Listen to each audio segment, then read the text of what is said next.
Fort Steilacoom, Washington. Fort Steilacoom was established on this site on the 24th of August, 1849. 4 of the 1858 era officers' quarters are across the parade grounds behind this sign. The fort was closed on the 22nd of April, 1868, and later given to the Washington Territory. And I added in a "the," but anyway. There's the buildings left from 1849. Pre-Civil War era fort. Pretty dang cool.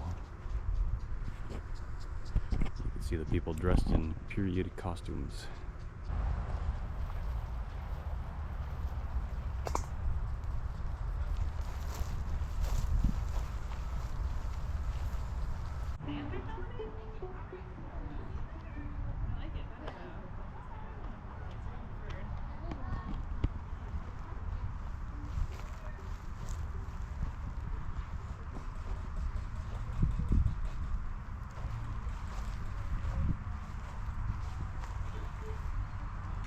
Here's a couple of Napoleon cannons that were used in the American Civil War in the 1860s.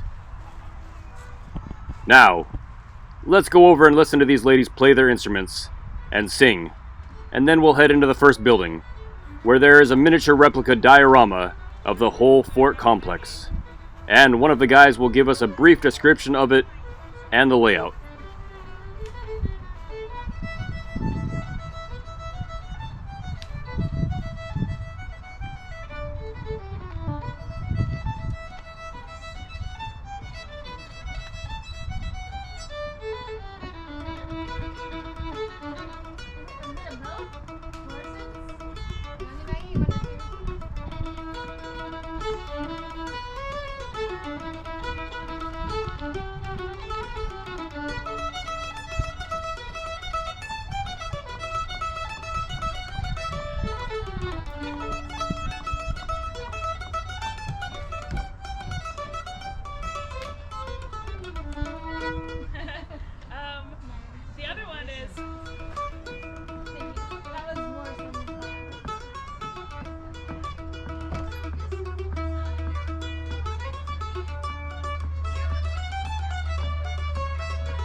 Yeah, this is what the fort looked like in 1858, okay? And you're in this house here, okay? See the red dot? This is where the Protestant chaplain lived with his family, and they had Protestant services probably in this very room. This is Officers Row. We have 3 of these buildings that survive, and you know, you'll be able to walk around and see those. This side of the parade grounds, the enlisted barracks and dining halls, with the exception of this one building. This is the Army's guardhouse, where they locked up misbehaving soldiers. And right here, this figure is Leshai, being accompanied by 2 soldiers back to the guardhouse. Leshai was incarcerated here for several weeks, which basically protected him from a lynch mob and prolonged his life. because there was such animosity toward him. Before I go any further, we need to acknowledge that all this area originally was the domain of the indigenous peoples, the various local tribes. And then in the 1830s, the British came here in the form of the Hudson Bay Company, a fur trading outfit that was based at Fort Nisqually in what is now DuPont. And they traded for furs with the trappers and with the Indians. And then in 1849, the Army came here looking for a place to bed down, and coincidentally, the English farmer that lived here, worked for Hudson Bay, had just passed away, and so the Hudson Bay Company leased the farm, 600 acres, to the U.S. Army. And the Army moved into the log cabins and barns that were here, and then, eventually built what you see in the diorama. There's some interesting stories about what's happening here. Well, here's the hospital, and here's the ambulance bringing in an injured person. The doctor and his family lived here. Let's see, this is the officers' mess where the officers had their meals. Which one? Here, right here. See the red dot? All the way over there. Yeah, all the way over there, yeah. The chapel here is an interesting story.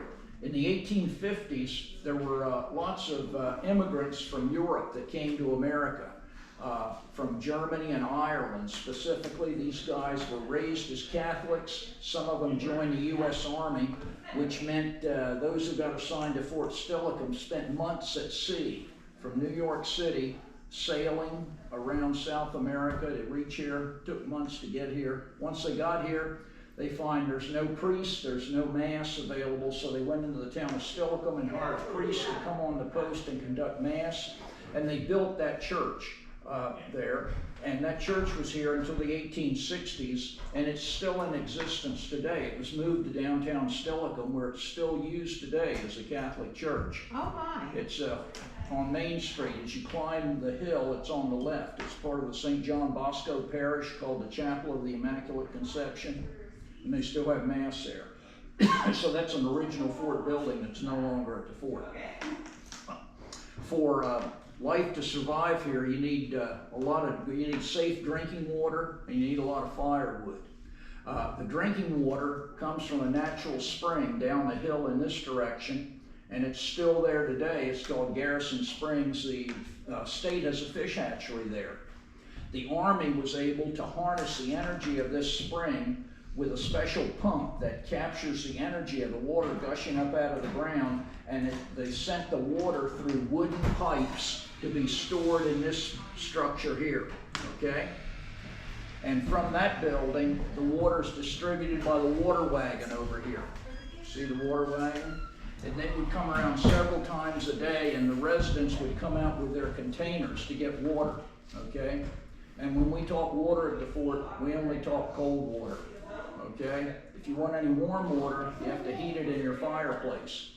And you see all the chimneys. There's like a fireplace in every room for both heat and cooking. And firewood was purchased on the economy and is stored in this shed here. And here's the wood wagon, like the water wagon. It comes around and distributes the firewood. Okay? So those two things are real important. The metal roof here on this building is to reduce the fire danger, and that's where the Army stored all its munitions, gunpowder and so forth, okay? You don't want to have a fireplace in that building, definitely not. The four buildings here on the perimeter are interesting. These buildings were occupied by women who were married to enlisted men who were on the Army payroll to do the laundry. These ladies did very well financially. They got a government house to live in, they got rations, food from the government, and they got paid by the number of garments they laundered, okay? They worked hard, but compared to other women, they did quite well financially. There were clotheslines between these houses, okay? There was only one bad thing in their situation. Army policy was, if your enlisted husband died, the widow had 30 days to move out of the government house. They still do. Yeah, okay. Well, what that policy led to, in some cases, is what I call instant romances, okay? Because the new widow could easily find, we thought, like 200 bachelors here, a new husband, okay?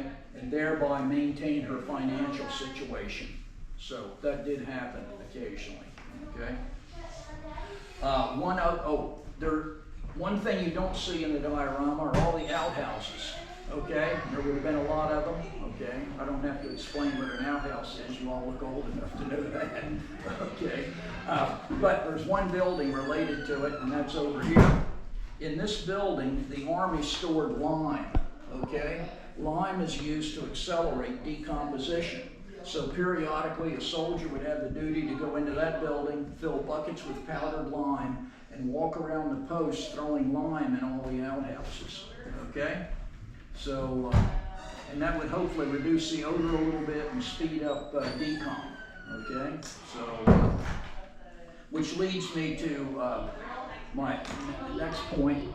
Back then, we didn't have LeMay's trucks coming here every week to haul away trash. What did people do for trash? Well, anything that would burn, like wood or paper, you threw in your fireplace. Anything that wouldn't burn, it was relatively small, like broken crockery, bent spoons, a broken knife or whatever, you threw it in the outhouse. That's what people did to get rid of things. That's why today, an archaeologist loves to find the site of an old outhouse, because you can excavate and get all kinds of artifacts, okay? So that's how that works.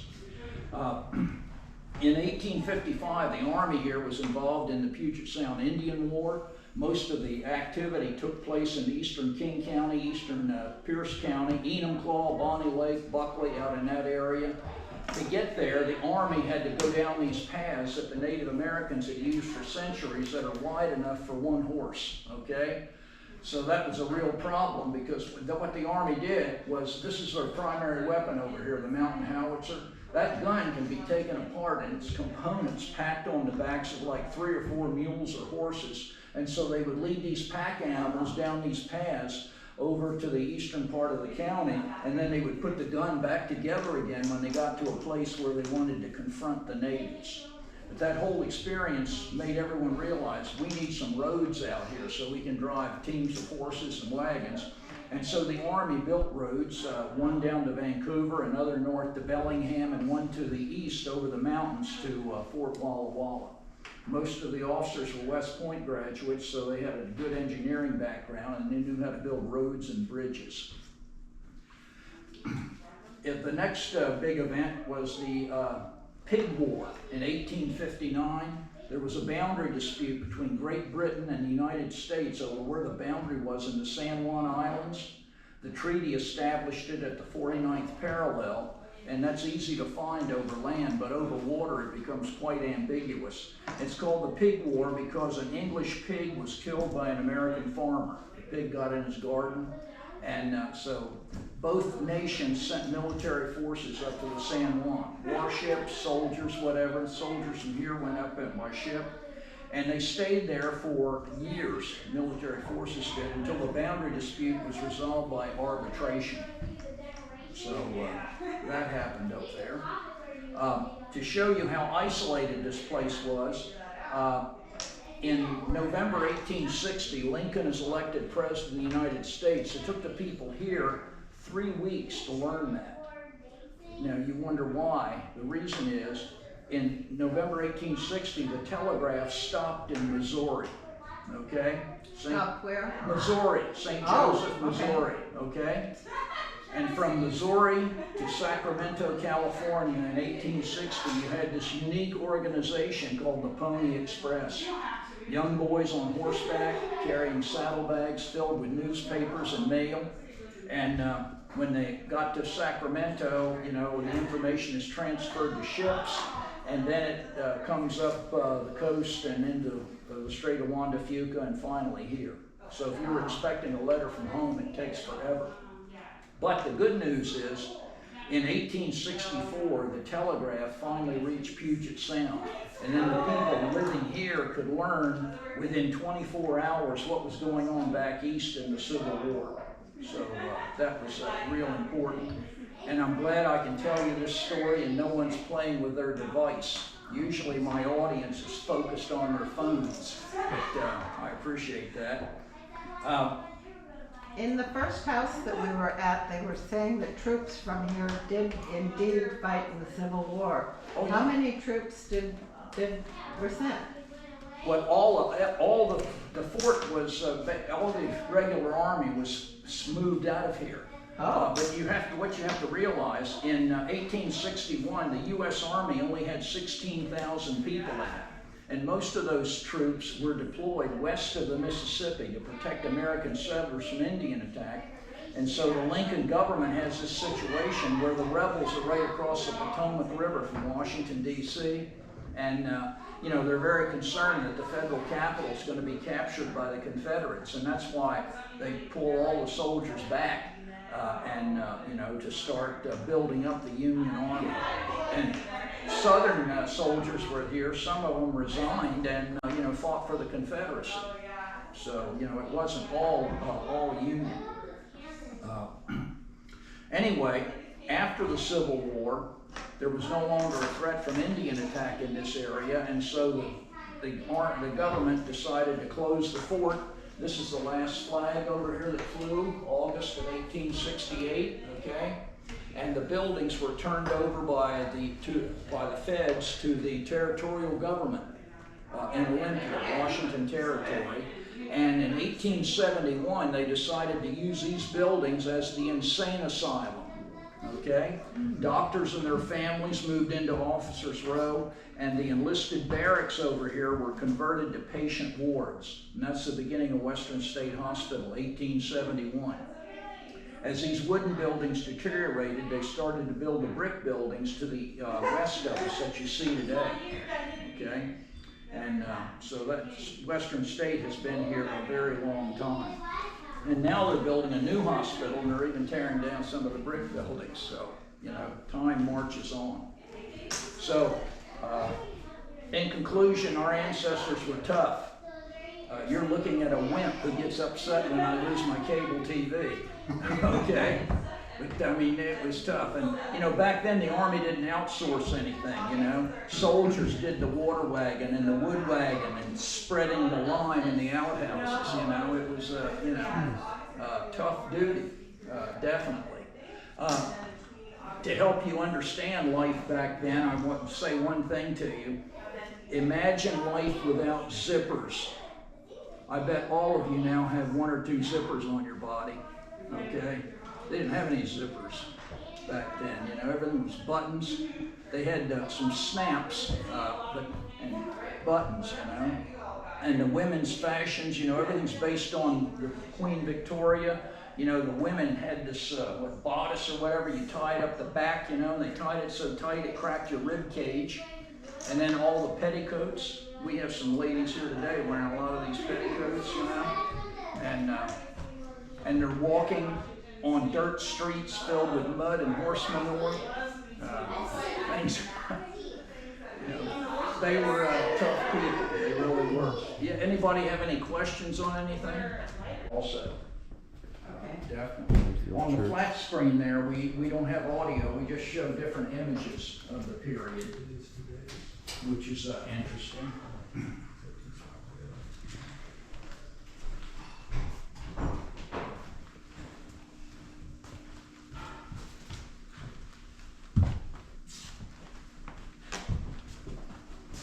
Well, if you're looking at pants, gold stripe is cavalry. Red Stripes Artillery.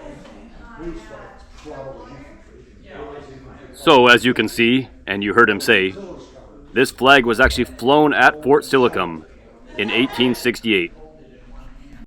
And, as you heard him mention, there was a church erected in the fort in 1855 that has since been moved to Main Street in the town of Steilacoom, just outside of here. We will visit that a little later, after we leave the fort. Now, let's go check out this guy, who is making things out of tin. Hi.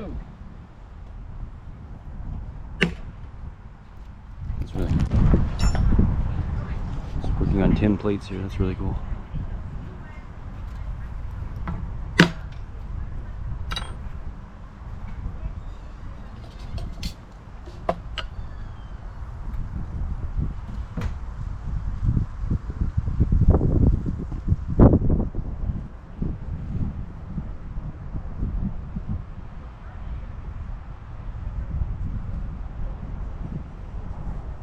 Looks super cool.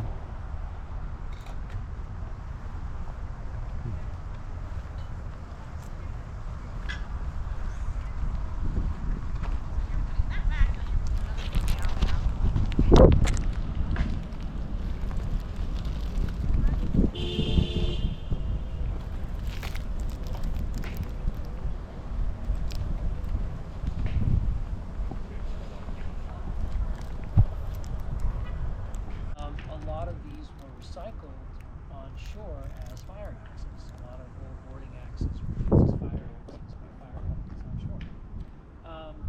So they were used to fight fires, they were used to clear wreckage. If they had to build something on shore, they were allowed to use Good bone beat suppressor on the way, so stethoscopes. Frenchman didn't want to put his ear next to a woman's breast, so he developed the stethoscope. Funny Frenchman. That's what those are. We use leeches. They still use leeches today. They still use medical maggots to clean up wounds.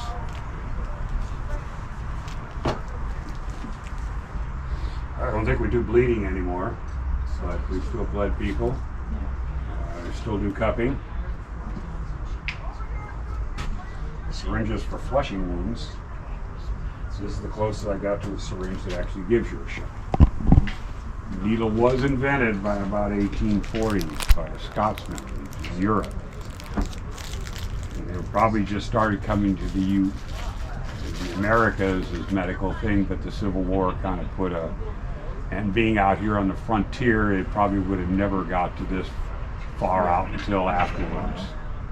Because of the distance and times and time to transport it. You get a message here 6 months before Washington, D.C. headquarters finds out about anything. I think the mail service is slow nowadays.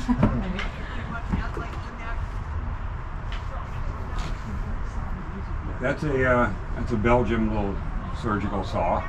That's probably just for fingers that size. A good surgeon by 1863, and he'd been doing it a while, could amputate your arm maybe about 3-4 minutes. We did put you to sleep. We used chloroform, and we had ether. Chloroform's usual method is cheaper, doesn't put you down as far, and it's not flammable, so you're not using inside a candlelit tent at night and having people go up in flames, which is written down that it did happen.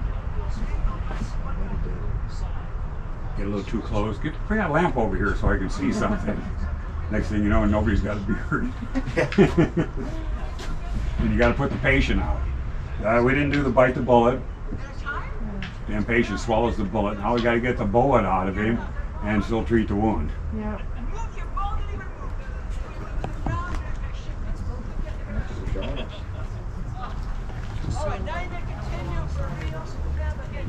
Take all health plans.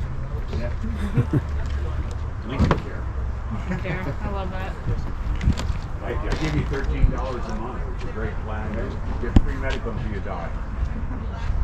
On October 29th, 1855, the Nisqually tribe attacked white settlers in this area because they decided they did not like the Treaty of Medicine Creek that was agreed upon the previous year.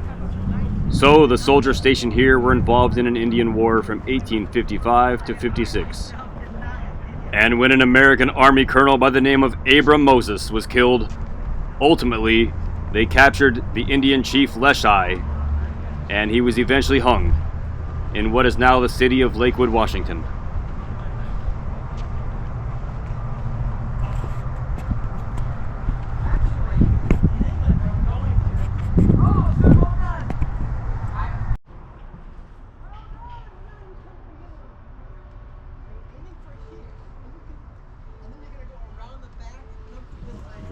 Now let's go into the next officers' quarters building, where they've been practicing dancing from the 1850s.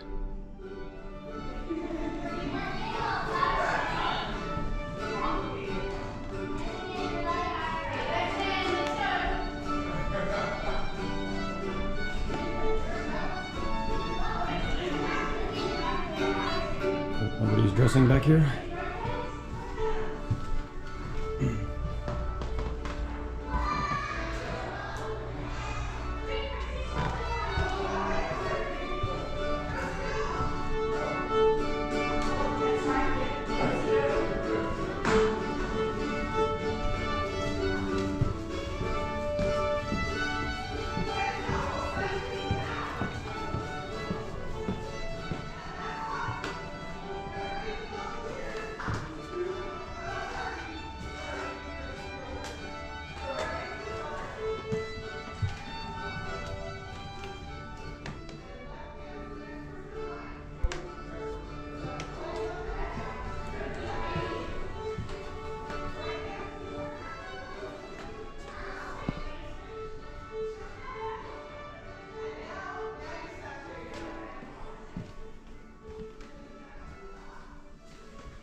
thought that was a real guy for a second.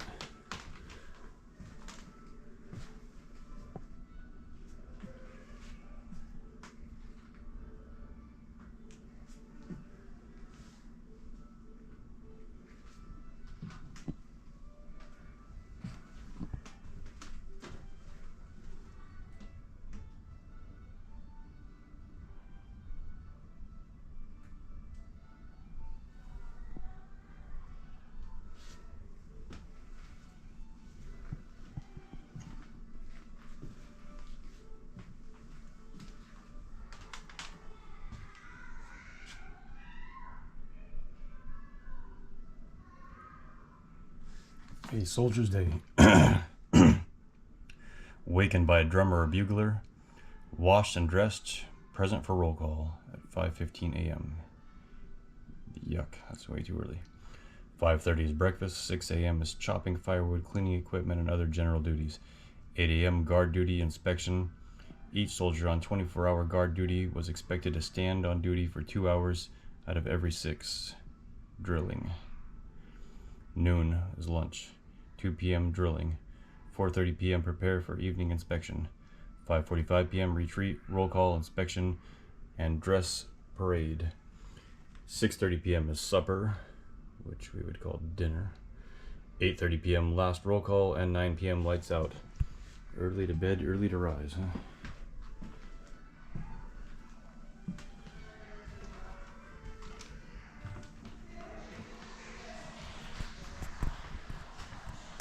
They're teaching song and dance downstairs. This is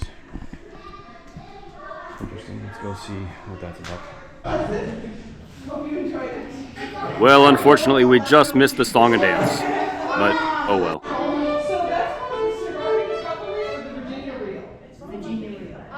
That's more common called the U.S. All of the dance reels were referred to as the surviving recovery, are called the British term.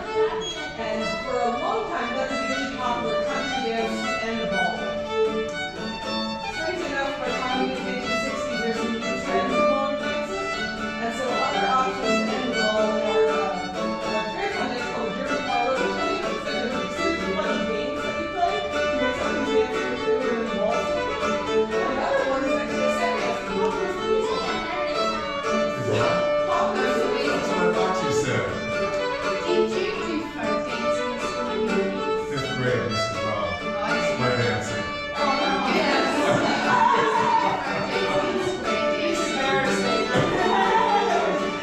that's a real set, which are a little bit more romantic. The one where they have everyone dancing on your grade to the floor.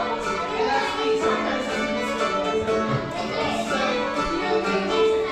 So, you see a combination of reels, quadrilles, and what they call round dances. They're dances where you dance just to other and hop around on the set. So they're in the walls and the whole time. So Popper's still a British thing, or is that something that developed in the US from the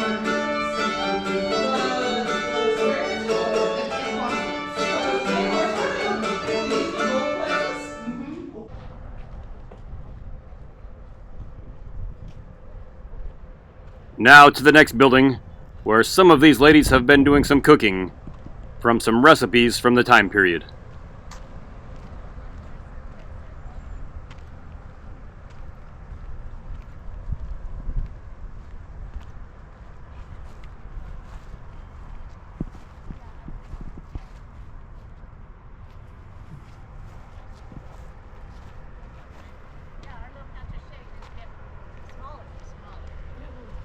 You know, I wondered why they were putting their tent there this morning. They were smart. They put it where Hi, how are you? it needed to be. Hello. How are you? Good. I guess I put Need that your in the help. book. Yeah. Sorry. Helen is useless. Oh. She manages to announce when the door is open, and that's all she's good for. Well, she's good at that. Have fun. See you later. She's not very good. Come on in. You can start in the formal part. Now she's going to give a demonstration of how a melodeon works. I did try it myself. And it breaks It's down, pretty interesting. So all of the bottom part comes detached, and then it becomes a smaller package. So if you're paying to ship it, it's way cheaper than shipping a piano, and it's going to come out playable when it arrives. whereas your piano would not.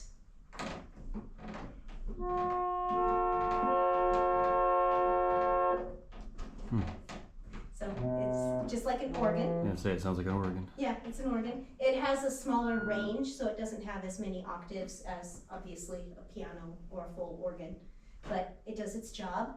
The other pedal does whatever the other pedal on a piano does. It damps it or something like that. But yes, so that's the melodeon. Do you want to play on it? Okay, so this is the kitchen area here. And so this is a potato salad. It's bean salad, but you can also make it as a potato salad. Here are your recipes if you want to try. Oh, awesome, thank you.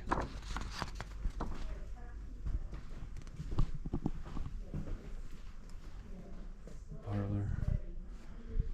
This was a bathtub here. Now, let's leave the fort and go to the Immaculate Conception Church that was built in 1855 and originally located right here in the fort, but is now on Main Street in the beautiful, peaceful town of Steilacoom.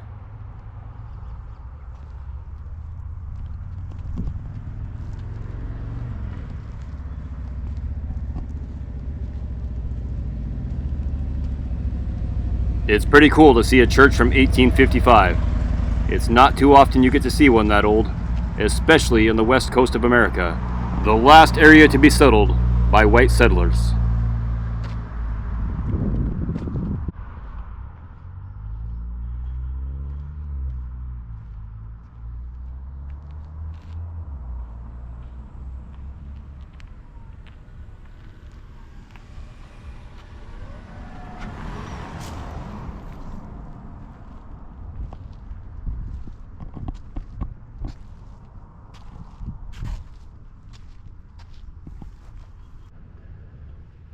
This Catholic church was erected near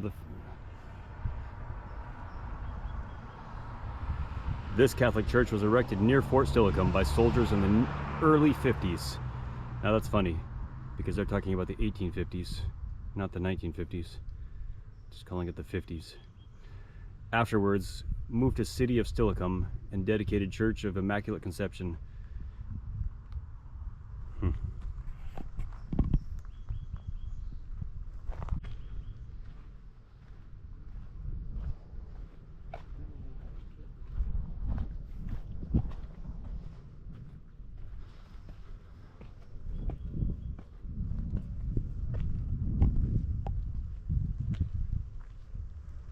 So this is pretty cool.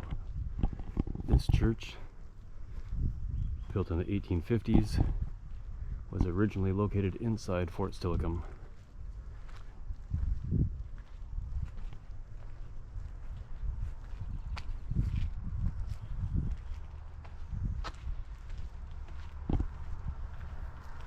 Unfortunately, it's closed, so I won't be able to go inside.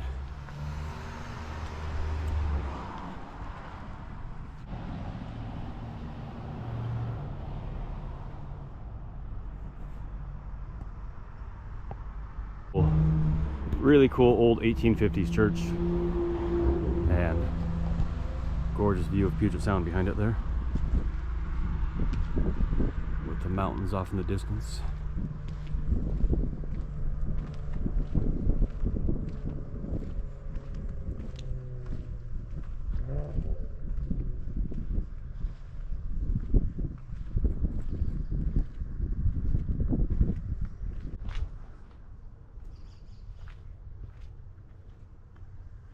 Super cool. But I do wish I could go inside, but outside will have to do.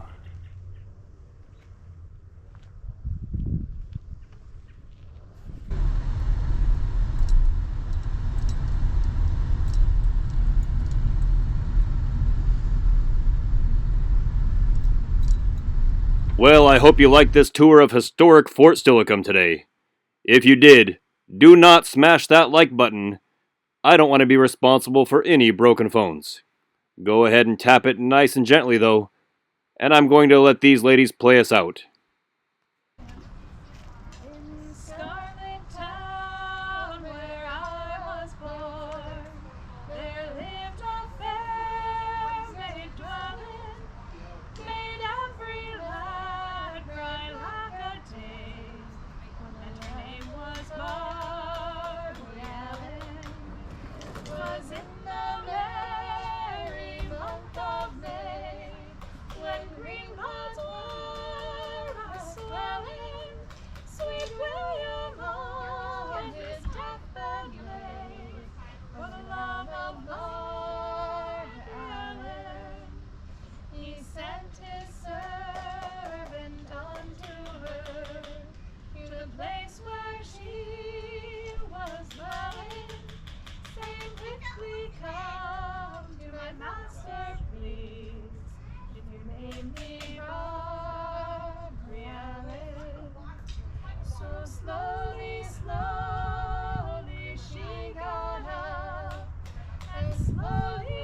She was walking across the field. She heard the death bells knelling, and every stroke to her did say, hard-hearted Marilyn. Oh, mother, mother, dig my grave and make it deep and narrow. Sweet William died for me this day. I'll die for him tomorrow. They buried her in the old churchyard. They buried him beside her, and from his grave grew a red, red rose. From Margaret's grew a briar. They grew to the top